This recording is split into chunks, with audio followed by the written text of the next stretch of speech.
Hello, my name is David M.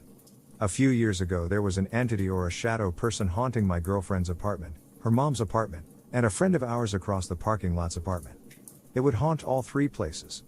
At night we would look across the parking lot and see a shadow figure standing in the window. We would call our neighbor on the phone and she would check it out and see nothing in the window, but we can still see it standing there. When it would haunt Jenny's apartment, my ex-girlfriend, it would be a flash of black across the wall like it was running from room to room. This was the time I was meditating a lot and trying to have an outer body experience. Eventually I get my wish. Twice. Coming face to face with the demon, but that will be in another time. I tell you that experience of mine. I lived about 6 miles away from my girlfriend's apartment. Me and Jenny's attitudes were changing frequently, always arguing, obviously making this creature stronger.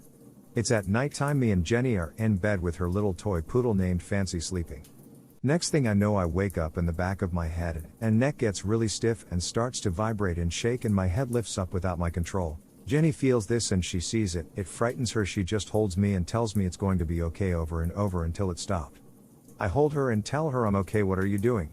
She says my head was shaking. I thought you were having a seizure. I told her no, everything's fine, go back to sleep.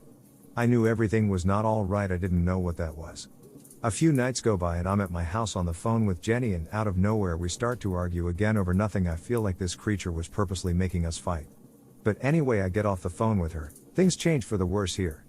The back of my head and neck start to get stiff and vibrate again uncontrollably. My head tilted to the side, all stiff. I can't control it. Next thing I know, my vision blurs and my eyesight gets pushed back. Like I zoom out into a deep tunnel, I see this black mist coming towards me.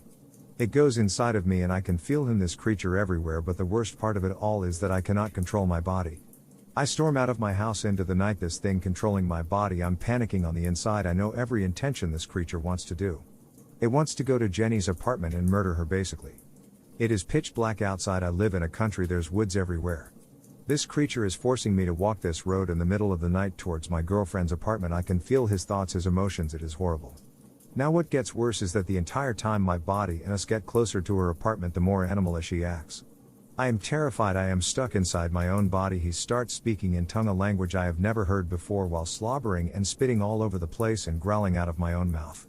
Almost each car that passed by me slowed down close enough to see them. They would race down the road away from me, trying to get away. By their reactions it frightened me more. I believe those people driving by also saw my eyes were completely black and slobbering like a rabid dog. I am walking closer and closer to her place, trying to gain control over my body. It is not working. As I am walking down the road, I listen to him talk. It is not my voice. It is not a language on this earth. I'm panicking more and more because we are close, about 200 yards from her place.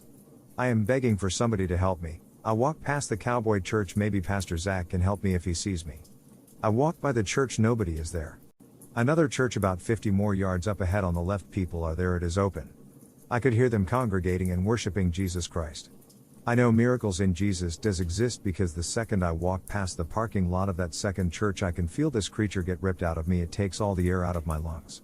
I fall to the ground on my knees, gasping for air. I vomit. After I collect myself, I look around. I look ahead and realize I was about 80 yards from Jenny's apartment. I start to cry, bawling my eyes out, almost puking again. I can't believe what almost happened. I can't believe I was possessed. I turn around and run the whole 6 miles back to my house crying. This is a true story and it haunts me to this day. I have never told Jenny. And I think I never will. Let me know what you think.